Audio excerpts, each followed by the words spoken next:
Kawasaki chose the Losail circuit in Qatar, home grounds of both the World Superbike Championship and MotoGP, to test the potential of its brand new ZX-10R.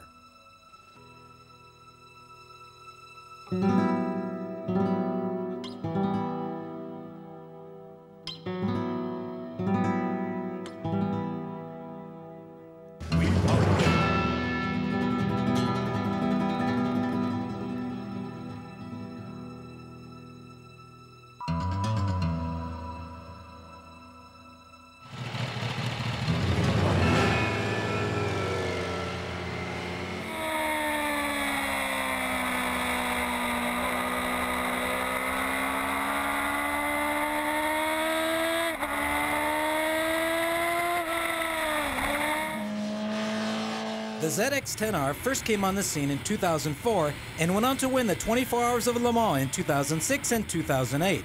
But the 2010 version wasn't among the best-selling high-performance bikes.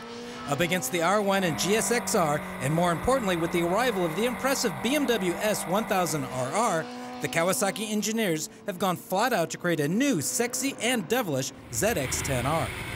200 brake horsepower for the free version, 3 engine map settings to choose from, and traction control. On paper, the new Ninja has it all.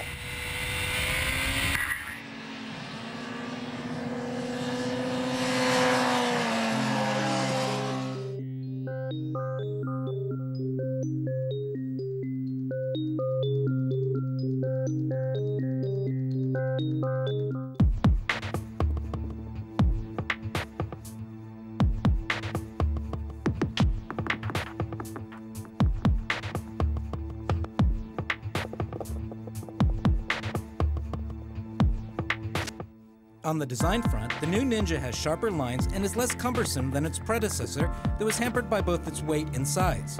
While not quite as compact as the 600, it has been slimmed down to take on the competition. At 198 kilograms wet, it is 10 less than its previous version. The front is sharp with 2 expressive headlamps, the shortened rear end with a nice touch of having integrated rear lights, and the traditional green and black paint scheme has been retained. The chassis is where we find the biggest change, with a new divided beam frame and an all-new swing arm to handle the 200 brake horsepower engine.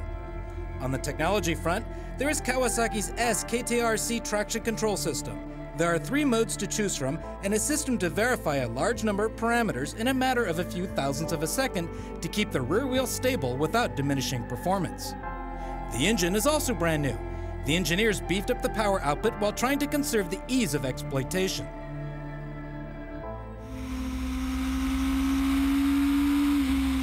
With the seemingly endless straight, long sweep bends and a few tight corners, the Losail circuit is an ideal location to test everything the new Ninja has to offer. The first bit of good news is how easy it is to ride. Forget the preceding model, the 2011 ZX-10R goes wherever you point it and will forgive any eventual error. Acceleration is frank and poses absolutely no problems thanks to the KTRC system that keeps everything in check, resulting in a slight slide rather than a scary high side. The engine isn't very explosive, but is linear and accentuates efficiency. You don't feel the sensations that you do with a BMW, but the 200 horsepower power plant is easier to exploit. The search for performance was the driving force for the Kawasaki engineers, but the Japanese bike maker isn't known for outrageous power.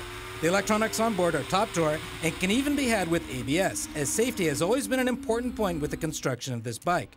Brand new on all fronts, the 2011 ZX-10R will be a force to be reckoned with in the high-performance bike category for a price tag that shouldn't exceed €16,000.